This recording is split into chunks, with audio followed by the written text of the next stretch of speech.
Hey guys, Basic Root 5 here. Well, here's a response to my smartass burger commentary I didn't know existed till now.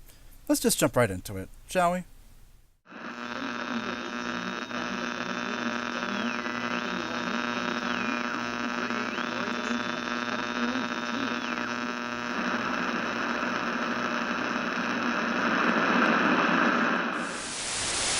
He made a video on the 1st of October called I'm Gay and I'm Not Oppressed. But is he really? No, he is not. He is even saying himself that he's not oppressed. So if he feels that he's not oppressed, guess what, idiots? He's not oppressed. It's all about subjectivity. One person may see oppression, someone else may not see the same thing. Well, this is the first time I've ever seen anybody blow up and call me an idiot over rhetorical questions. But anyway, sure, smartass burb doesn't personally feel oppressed. However, the issue I had with him was about his further extrapolation to saying that no gays are oppressed here. His reasoning behind these notions was seriously lacking, but let's not get ahead of ourselves. Let's also bear in mind that in his disclaimer, he claimed to be as objective as possible. His reasoning notwithstanding, it is very possible to be 100% objective when talking about oppression. Therefore, none of this should be subjective. Don't ever make that mistake if you can help it. Before I start, I should say that I can't speak for every single gay person out there. Keep what smartass burb just said in mind, because it is extremely important. He said that he cannot speak for everyone else, that he is specifically speaking for himself. Just keep that in mind. Oh, I'm keeping it in mind alright, don't you worry. Gay people have it far better off now in the Western world than they did before. Gay marriage was finally legalized nationwide 2 years ago. As an openly gay man myself, I can say this. My fellow faggots, the war is over. We won. Well, it's true that gay people are a bit more socially accepted nowadays than they were 2 decades ago. The fact remains that we still have a very long way to go. The issue of gay marriage was only one issue out of many that needed to be addressed. There's also remaining issues such as adoption rights, public services, and the denial of transgender people to join the military. There is so much wrong with what he just said. First off, transgender people being unable to join the U.S. military has nothing to do with gay rights. They are two completely separate issues. Also, give me 1 second. Alright, let me just find it real quick. Okay, where the hell is it? Alright, I see that, there we go!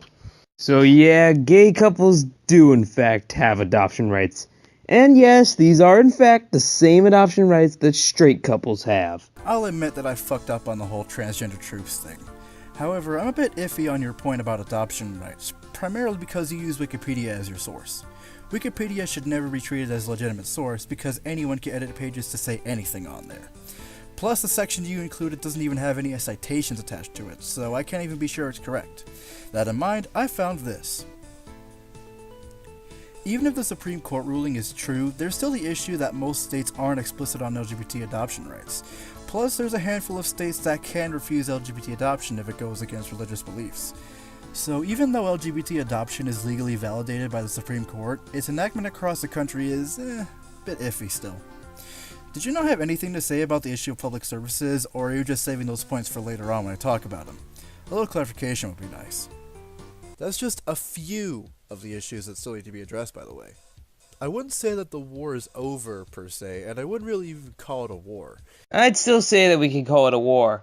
I mean, keep in mind how long it took for gay marriage to be legalized. And adding on to that, although the war is not over, it sure as hell has gotten a lot better for gays in the US. You know you didn't really explain why you think we could still call it a war, right?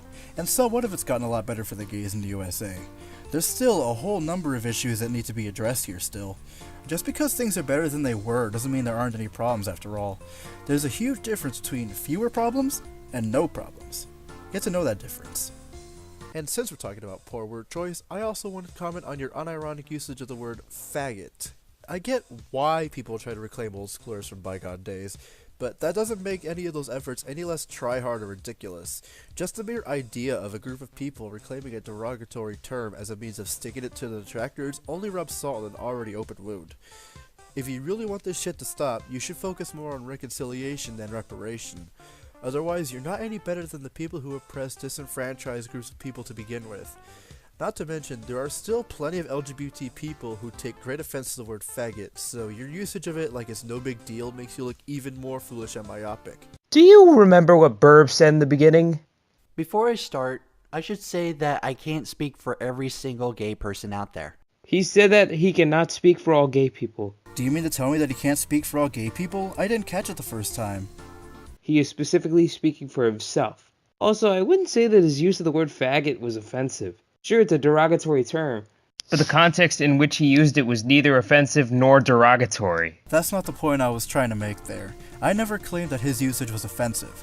I just pointed out that since plenty of LGBT people are still hurt by that word, his usage of it to address them seemed pretty ignorant and foolish. Don't assume I took offense when I didn't. Also, where were you going with that whole replay of the clip? All you did was restate what was already said. If you're gonna play a clip and try to refute me with it, at least try to, well, refute me with it. If he was really only gonna try to speak for himself, he wouldn't have chosen to address them all in the first place. Words mean things, Private. When I say that the war is over, I don't mean it's over for the entire planet. There are still countries, mainly Islamic, that kill gay people, but instead of us ruthlessly fighting over the rights of gays in Middle Eastern and some African countries, we're acting like we're still oppressed here in the United States. Oh boy, that comment about Islamic. Well, that sure brings me joy to the world. Sure, you say, mainly Islamic, but that raises the issue called relative privation fallacy. For the uninformed, a relative privation fallacy is basically where you try to compare a current situation to, well, it's not as bad as this situation. But what he said is true. Gays in the US have it far better than gays in areas like the Middle East. Also, it has been known that a large amount of Islamic countries discriminate against the LGBT. So yeah, a good portion of the countries that discriminate against the LGBT are in fact Islamic. I never denied that those Islamic nations discriminate against the LGBT. However, pay attention to what Burb said at the end of that remark. Instead of us ruthlessly fighting over the rights of gays in Middle Eastern and some African countries, we're acting like we're still oppressed here in the United States. This is why I said he committed the relative privation fallacy. He claimed that gays were no longer oppressed here just because gays have it worse in the Middle East. This goes right back to what I was saying earlier. Just because things are better doesn't mean it's all hunky-dory. By the way, note how he says we in that clip. We're acting like we're still oppressed. The we is in reference to the remaining LGBT community, which he claimed earlier not to speak for. Again, if he really just meant to speak for himself, he wouldn't be repeatedly addressing the whole LGBT community like this. I don't know how you missed this, but you did. Let's talk about the whole gay wedding cakes issue. Ah, boy, here we go. When I was in college, I used to believe that private business owners shouldn't be able to deny gay people their services. But a year or so after I graduated, I now believe the opposite. Private business owners should have the freedom to associate and disassociate with anyone they choose. You know, except when it might be illegal via the Civil Rights Act, but alright. Except that it isn't. The Civil Rights Act of 1964 only applies to discrimination based on race, skin color, sex, or ethnic origin. As you can see, the LGBT are not protected under the Civil Rights Act of 1964. Seriously, did you do any research on the Civil Rights Act before you made this video? But he wasn't talking about the LGBT in that part, was he? He was talking about private business owners being able to disassociate with anybody they choose, which can include those people protected under the Civil Rights Act. Listen again. Private business owners should have the freedom to associate and disassociate with anyone they choose. You really are lacking in the reading and listening comprehension department, are you? And that concludes this lesson on the rights of business owners versus the rights of government employees when it comes to serving gay people. Like I said before, gay people are not oppressed. There is no systemic suppression that is keeping you from expressing yourselves. You have anti-discrimination laws that put you higher up than the rest. Can we just appreciate the fact that Tom didn't even look at the map to show off that some states, as shown in gray, don't even have discrimination laws at all in favor of LGBT people?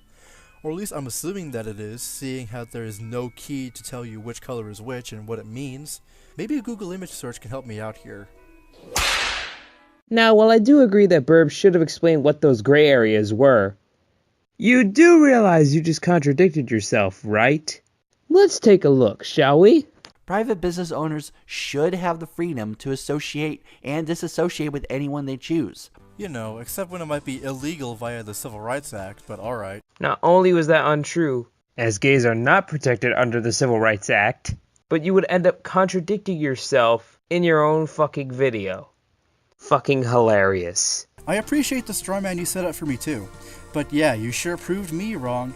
Well, if that's what you consider proving me wrong, I'd really hate to see what you consider proving me right.